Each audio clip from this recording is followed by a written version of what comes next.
Hello साथियों, अगर आप भी इस बार मैट्रिक का एग्जाम देने वाले हैं तो इस वीडियो को पूरा जरूर देखिएगा, क्योंकि आज की इस वीडियो में हम लोग सोशल साइंस की मोस्ट इंपोर्टेंट ऑब्जेक्टिव प्रश्न को पढ़ने वाले हैं जो इस बार के एग्जाम के लिए बहुत इंपॉर्टेंट। तो फटाफट वीडियो को लाइक कर दीजिए प्यारे साथियों, और चैनल को सब्सक्राइब नहीं किया चैनल को सब्सक्राइब करके बेल आइकन घंटी को प्रेस कर दीजिए, जिससे क्या होगा कि आपको आने वाले वीडियो को नोटिफिकेशन सबसे पहले मिले। चलिए साथियों, आज के प्रश्न की ओर चलते हैं। कहता है, पहला प्रश्न क्या है, गार्डन सिटी की अवधारणा किसने विकसित की थी। बहुत ही शानदार प्रश्न है, ऐसा ही प्रश्न आपके एग्जाम में रहने वाले हैं प्यारे साथियों। फटाफट वीडियो को लाइक कर दीजिए, इसका आंसर भी बता दीजिए। तो इसका आंसर क्या हो जाएगा प्यारे साथियों, गार्डन सिटी की अवधारणा किसने विकसित की थी। पहला ऑप्शन है एबेनेजर हावर्ड, दूसरा ऑप्शन है विलियम, तीसरा ऑप्शन नेपोलियन तृतीय और चौथा ऑप्शन है हॉसमान। तो गार्डन सिटी की अवधारणा किसने विकसित की थी प्यारे साथियों, तो हो जाएगा एबेनेजर हावर्ड। क्या हो जाएगा, Ebenezer Howard. Option number A जो हो जाएगा यहाँ पर प्यारे साथियों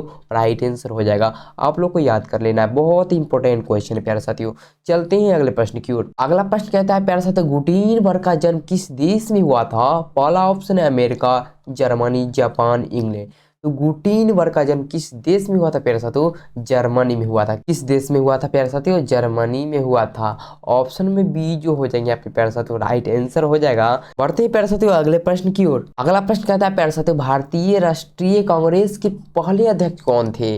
A.O.. Hume, W C. Banerjee, Badruddin Tyabji, Annie Besant. तो भारतीय राष्ट्रीय कांग्रेस के पहले अध्यक्ष कौन थे प्यारे साथियों, डब्ल्यू.सी. बनर्जी हो जाएगा। क्या हो जाएगा, डब्ल्यू.सी. बनर्जी थे। ठीक है, ऑप्शन नंबर बी जो हो जाएगा यहाँ पर राइट आंसर हो जाएगा प्यारे साथियों। बढ़ते हैं अगले प्रश्न की ओर। अगला क्वेश्चन देखिए, ये भी बहुत ही इंपॉर्टेंट क्वेश्चन। ये क्वेश्चन जो है बार बार पूछा जा चुका है आपके एग्जाम में। कहता है, दास कैपिटल की रचना किसने की। एंजेल्स ने, या दोस्तोवस्की ने, या टॉल्स्टाई ने, कार्ल मार्क्स ने। तो दास कैपिटल की रचना किसने की प्यारे साथियों, तो हो जाएगा कार्ल मार्क्स। क्या हो जाएगा, कार्ल मार्क्स। ठीक है, ऑप्शन नंबर डी जो हो जाएगा यहाँ पर राइट आंसर हो जाएगा। बढ़ते हैं प्यारे साथियों अगले प्रश्न की ओर। साथियों ये क्वेश्चन भी बहुत ही इंपॉर्टेंट क्वेश्चन है, ठीक है, तो आपको अच्छे से याद कर लेना इस क्वेश्चन को। कहता है, रक्त एवं लौह की नीति का अवलंबन किसने किया। रक्त एवं लौह की नीति का अवलंबन किसने किया, मेजिनी ने किया, या हिटलर ने, या बिस्मार्क ने, या विलियम फर्स्ट ने। तो रक्त एवं लौह की नीति का अवलंबन किसने किया प्यारे साथियों, बिस्मार्क ने किया। किसने किया, बिस्मार्क ने किया।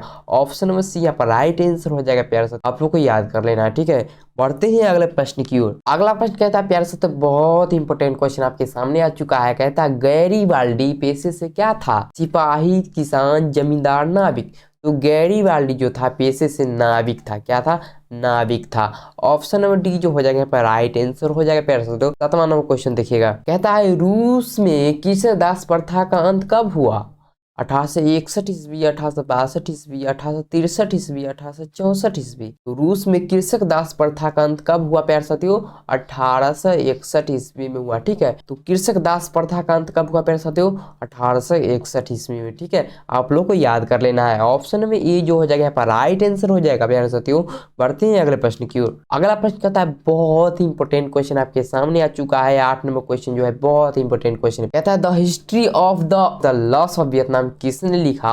ऑप्शन ए है हो चिन मी, ऑप्शन बी है फान बोई चाओ, ऑप्शन सी है क्वांग, ऑप्शन डी है तीर्थ। तो क्या हो जाएगा right answer, the history of the loss of Vietnam किसने लिखा, तो फान बोई चाओ ने लिखा। किसने लिखा, फान बोई चाओ ने लिखा।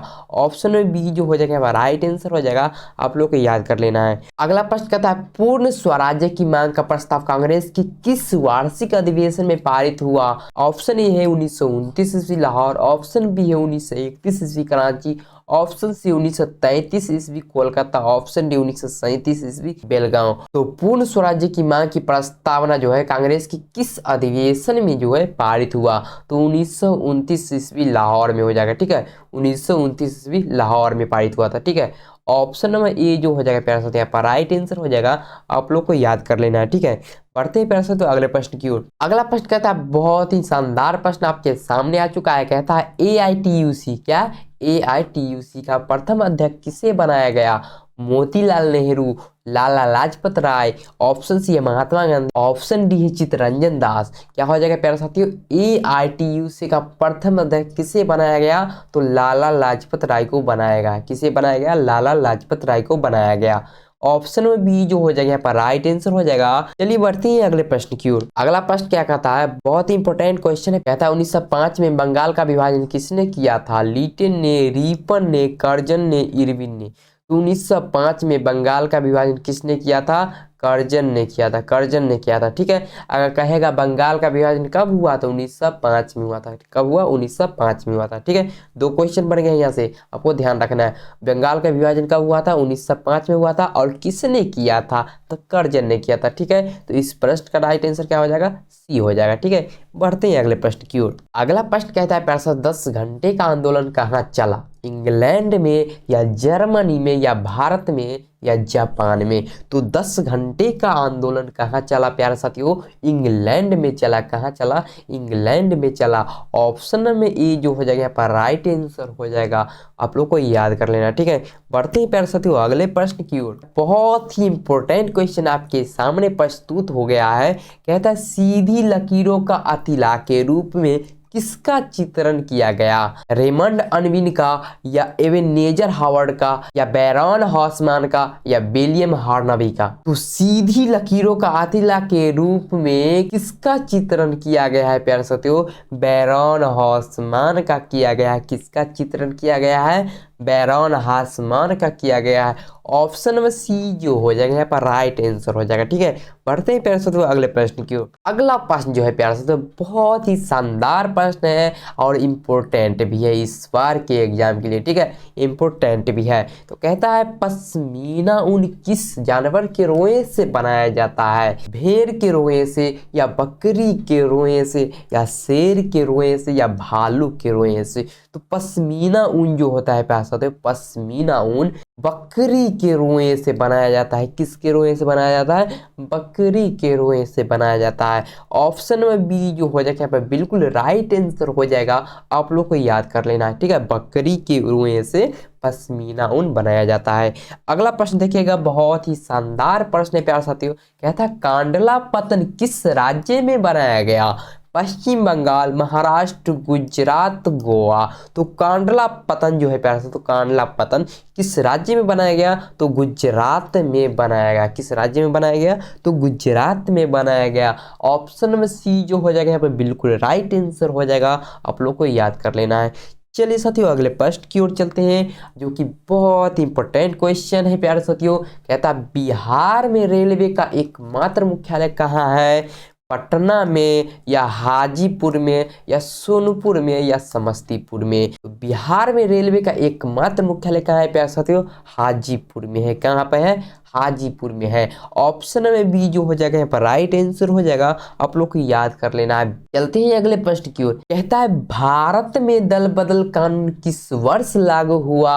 1975 में या 1980 में या 1985 में या 1990 में? तो भारत में दल बदल कानून, कैसा कानून? दल बदल कानून किस वर्ष लागू हुआ? तो 1985 में लागू हुआ। किस वर्ष लागू हुआ? 1985 में लागू हुआ। ऑप्शन में सी जो हो जाएगा यहाँ पर प्यासा तो राइट आंसर हो जाएगा। बढ़ते हैं अगले प्रश्न की ओर। कहता है विश्व में सबसे बड़ा लोकतांत्रिक देश है? विश्व में सबसे बड़ा लोकतांत्रिक देश है कौन सा देश है जो सबसे बड़ा लोकतांत्रिक देश है? ठीक है, चीन है या अमेरिका, भारत या फ्रांस? ठीक है, तो विश्व में सबसे बड़ा लोकतांत्रिक देश कौन है? भारत हो जाएगा, जो कि अपना भारत है। ठीक है, ऑप्शन नंबर सी जो हो जाएगा यहाँ पर बिल्कुल राइट आंसर हो जाएगा। बढ़ते हैं अगले प्रश्न की ओर। अगला प्रश्न है बहुत इंपॉर्टेंट है इस बार के एग्जाम के लिए, आप लोग को ध्यान से याद कर लेना है। कहता है मुद्रा वह है जो मुद्रा का कार्य करती हो। मुद्रा की यह परिभाषा जो किसने दिया? ठीक है, मार्शल ने या रॉबर्टसन ने या हॉर्टली विदर्स ने या सेलिगमैन ने? ठीक है, तो मुद्रा वह है जो मुद्रा का कार्य करती है। मुद्रा की यह परिभाषा जो है किसने दिया? तो हॉर्टली विदर्स ने दिया। किसने दिया? हॉर्टली विदर्स ने दिया। ऑप्शन नंबर सी जो हो जाएगा यहाँ पर बिल्कुल राइट आंसर हो जाएगा। आप लोग को याद कर लेना है। ठीक है प्यारे साथियों, बढ़ते हैं अगले प्रश्न की ओर जो कि बहुत ही इंपॉर्टेंट प्रश्न है। कहता है राष्ट्रीय कृषि एवं ग्रामीण विकास बैंक की स्थापना हुई कब हुई? 1952 ईस्वी, 1962 ईस्वी, 1972 ईस्वी, 1982 ईस्वी। तो राष्ट्रीय कृषि और ग्रामीण बैंक की स्थापना कब हुई प्यारे साथियों? आप लोग को याद कर लेना है, 1982 ईस्वी में हुई। कब हुई? 1982 ईस्वी में हुई। ऑप्शन में डी जो हो जाएगा बिल्कुल राइट आंसर हो जाएगा, आप लोग को याद कर लेना है। अगला प्रश्न जो है प्यारे साथियों बहुत ही इंपॉर्टेंट क्वेश्चन है, और ये क्वेश्चन जो है कई बार आपके एग्जाम में पूछा जा चुका है, तो इस प्रश्न को बिल्कुल भी मिस करके मत जाइएगा। कहता है काली मृदा का दूसरा नाम क्या है? बहुत ही इंपॉर्टेंट प्रश्न है प्यारे साथियों आपके एग्जाम के लिए। कहता है बलुई या रेगूर या साल या पर्वतीय। तो काली मृदा का दूसरा नाम क्या हो जाएगा प्यारे साथियों? रेगूर मृदा हो जाएगा। क्या हो जाएगा प्यारे साथियों? रेगूर मृदा हो जाएगा। ठीक है, काली मृदा का दूसरा नाम क्या हो जाएगा? रेगूर मृदा हो जाएगा। आप लोग को याद कर लेना है। ऑप्शन में बी जो हो जाएगा यहाँ पर राइट आंसर हो जाएगा। ठीक है साथियों, आप लोग को जितना ऑब्जेक्टिव सही होगा नीचे कमेंट बॉक्स में जरूर हमें बताइएगा, ताकि हम और अच्छे अच्छे क्वेश्चन आपके सामने लेकर आएंगे। अगला प्रश्न देखिएगा प्यारे साथियों, बहुत ही लाजवाब प्रश्न आपके सामने आ चुका है। कहता है भारत के किस राज्य में वन का सबसे अधिक विस्तार है? केरल, कर्नाटक, मध्य प्रदेश, उत्तर प्रदेश। तो भारत के किस राज्य में जो है वन का सबसे अधिक विस्तार है? तो हो जाएगा मध्य प्रदेश। क्या हो जाएगा? मध्य प्रदेश यानी एमपी। ठीक है, ऑप्शन में सी जो हो जाएगा राइट आंसर हो जाएगा। बढ़ते हैं अगले प्रश्न की ओर। अगला प्रश्न कहता है बहुत ही इंपॉर्टेंट क्वेश्चन आपके सामने आ चुका है। कहता है किस राज्य में खनिज तेल का विशाल भंडार है? असम, राजस्थान, बिहार, तमिलनाडु। किस राज्य में खनिज तेल का विशाल भंडार है प्यारे साथियों? तो असम में। ठीक है, असम में जो है खनिज तेल का विशाल भंडार है। ऑप्शन में ए जो हो जाएगा बिल्कुल राइट आंसर हो जाएगा, आप लोग को याद कर लेना है। अगला प्रश्न देखिएगा प्यारे साथियों, कहता है इनमें कौन उपभोक्ता उद्योग है? पेट्रो रसायन या लौह अयस्क या चितरंजन लोकोमोटिव या चीनी उद्योग। तो उपभोक्ता उद्योग कौन हो जाएगा प्यारे साथियों? चीनी उद्योग जो हो जाएगा उपभोक्ता उद्योग हो जाएगा। ठीक है, ऑप्शन नंबर डी जो हो जाएगा बिल्कुल राइट आंसर हो जाएगा प्यारे साथियों। बढ़ते हैं अगले प्रश्न की ओर। अगला प्रश्न कहता है बहुत ही शानदार प्रश्न आपके सामने आ चुका है। कहता है नागपुर सड़क योजना के अंतर्गत सड़कों को कितने भागों में बांटा गया है? 4 भागों में या 6 भागों में या 2 भागों में या 5 भागों में? तो नागपुर सड़क योजना के अंतर्गत, किसके अंतर्गत? नागपुर सड़क योजना के अंतर्गत सड़क को कितने भागों में बांटा गया है? तो 4 भागों में बांटा गया है। कितने भागों में बांटा गया है? तो 4 भागों में बांटा गया है। ठीक है, ऑप्शन में ए जो हो जाएगा बिल्कुल राइट आंसर हो जाएगा। अगला प्रश्न कहता है बहुत ही शानदार प्रश्न आपके सामने आ चुका है, और ये क्वेश्चन भी कई बार आपके एग्जाम में पूछा जा चुका है। कहता है कुशेश्वर स्थान किस जिले में स्थित है? वैशाली में, दरभंगा में, बेगूसराय में, भागलपुर में। तो कुशेश्वर स्थान किस जिले में है प्यारे साथियों? तो दरभंगा जिले में। किस जिले में है? दरभंगा जिले में है। ऑप्शन में बी जो हो जाएगा बिल्कुल राइट आंसर हो जाएगा, आप लोग को याद कर लेना है। और अगला प्रश्न देखिए बहुत ही शानदार प्रश्न है। कहता है बिहार में कितने जिले हैं? 32, 34 और 36। और ये क्वेश्चन जो है प्यारे साथियों हर एक बच्चा को आता है, तो फटाफट आंसर देने की कोशिश कीजिएगा और कमेंट बॉक्स में इस प्रश्न का जो है आंसर जरूर लिखिएगा। 27 नंबर प्रश्न का आंसर कमेंट बॉक्स में जरूर लिखिएगा। कहता है बिहार में कितने जिले हैं? 38 जिले हैं। कितने जिले हैं? 38 जिले हैं। ऑप्शन नंबर डी जो हो जाएगा यहाँ पर राइट आंसर हो जाएगा। ठीक है, चलते हैं अगले प्रश्न की ओर। अगला प्रश्न कहता है 2001 में बिहार की कुल संख्या थी 8 करोड़ से कम, 9 करोड़ से कम, 8 करोड़ से अधिक, इनमें से कोई नहीं। तो 2001 में बिहार की कुल कितनी जनसंख्या थी? 8 करोड़ से अधिक थी। कितनी थी? 8 करोड़ से अधिक थी। ऑप्शन में सी जो हो जाएगा यहाँ पर राइट आंसर हो जाएगा, आप लोग को याद कर लेना 8 करोड़ से अधिक। अगला प्रश्न कहता है उच्च व वच्च प्रदर्शन के लिए हेस्यूर विधि का विकास किसने किया था? गुटेनबर्ग, लेहमान, गीगर या रीटर। तो उच्च वच्च प्रदर्शन के लिए हेस्यूर विधि का विकास किसने किया था? तो लेहमान ने किया था। किसने किया था? लेहमान ने किया था। ऑप्शन नंबर बी जो हो जाएगा बिल्कुल राइट आंसर हो जाएगा, आप लोग को याद कर लेना है। ठीक है, अगला प्रश्न देखिएगा। कहता है निम्न में से कौन सा उद्योग जो है चूना पत्थर को कच्चे माल के रूप में प्रयोग करता है? एल्यूमिनियम या चीनी या सीमेंट या पटसन। तो कौन सा उद्योग जो है प्यारे साथियों जो चूना पत्थर को कच्चे माल के रूप में प्रयोग करता है? तो सीमेंट हो जाएगा। क्या हो जाएगा यहाँ पर? सीमेंट राइट आंसर हो जाएगा। ठीक है, ऑप्शन में सी जो हो जाएगा प्यारे साथियों यहाँ पर राइट आंसर हो जाएगा, आप लोग को याद कर लेना है। और अगला प्रश्न देखिएगा प्यारे साथियों। कहता है भारत में औरतों के लिए आरक्षण की व्यवस्था किस संस्था में है?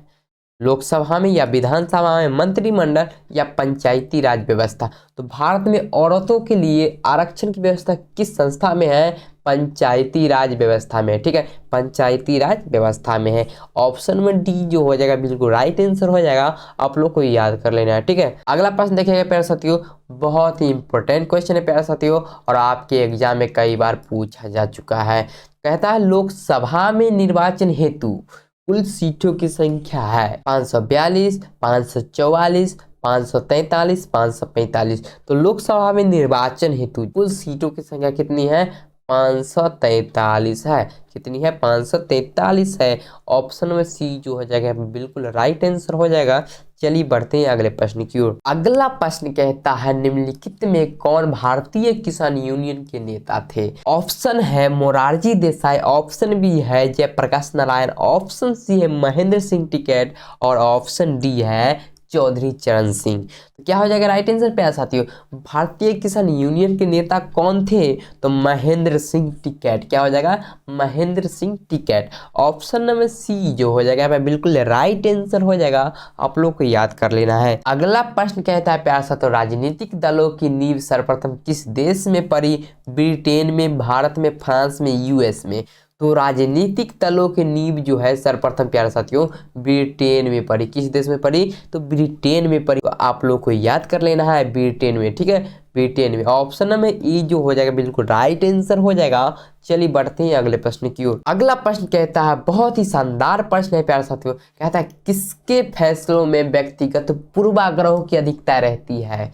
लोकतांत्रिक या राजशाही या गैर लोकतांत्रिक या तानाशाही। तो किसके फैसलों में? किसके फैसलों में? तो गैर लोकतांत्रिक के फैसलों में जो है व्यक्तिगत पूर्वाग्रह की अधिकता रहती है, ठीक है।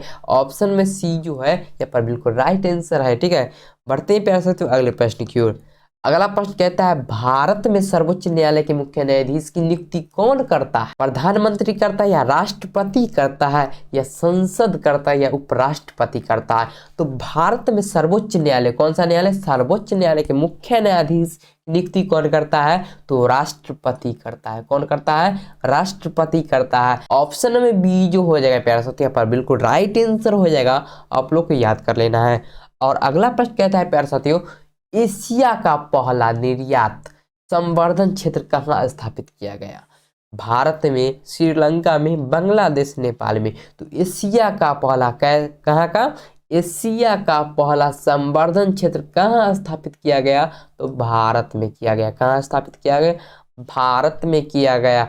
ऑप्शन में ए जो हो जाएगा बिल्कुल राइट आंसर हो जाएगा, आप लोग को याद कर लेना है, ठीक है। और अगला प्रश्न देखिए बहुत ही शानदार प्रश्न आ चुका है और ये क्वेश्चन भी आपके लिए बहुत इंपॉर्टेंट बन जाता है, ठीक है। कहता है सूचना के अधिकार आंदोलन की शुरुआत कहाँ से हुई? राजस्थान, दिल्ली, तमिलनाडु, बिहार। तो सूचना का अधिकार जो है आंदोलन कहाँ से शुरुआत हुई? तो राजस्थान से हुई। कहाँ से हुई? राजस्थान से हुई। ऑप्शन नंबर ई जो हो जाएगा बिल्कुल राइट आंसर हो जाएगा, आप लोग को याद कर लेना, ठीक है। और अगला प्रश्न देखिएगा बिहार के किस जिले का प्रति व्यक्ति आय सर्वाधिक है? बिहार के किस जिले के प्रति व्यक्ति आय सर्वाधिक है? पटना, गया, शिवहर, नालंदा। तो किस जिले के प्रति व्यक्ति आय सर्वाधिक है? तो पटना हो जाएगा। क्या हो जाएगा? पटना हो जाएगा। पटना किस प्रति व्यक्ति आय सर्वाधिक है, ठीक है। ऑप्शन में ए जो है राइट आंसर है, ठीक है। और अगला प्रश्न देखिएगा लास्ट क्वेश्चन है, कहता है वैश्वीकरण के मुख्य अंक कितने हैं? 1, 2, 3, 4। तो वैश्वीकरण के मुख्य अंक 4 है। कितने हैं? 4 है। ऑप्शन नंबर डी जो हो जाएगा बिल्कुल राइट आंसर हो जाएगा, आप लोग को याद कर लेना है, ठीक है। कैसा लगा प्यारा साथियों वीडियो? अगर अच्छा लगा तो वीडियो को लाइक कर दीजिए और दोस्तों में शेयर करना बिल्कुल ना भूलिए, ठीक है। और चैनल को सब्सक्राइब नहीं किया तो चैनल को भी सब्सक्राइब करके रखिए और बेल आइकन को दबा के रखिए, ठीक है, ताकि आने वाला वीडियो का नोटिफिकेशन सबसे पहले आप तक पहुँचे और आपकी तैयारी में 4 चांद लग जाए, ठीक है प्यारे साथियों। मिलते हैं नेक्स्ट वीडियो में, तब तक के लिए जय हिंद, जय भारत।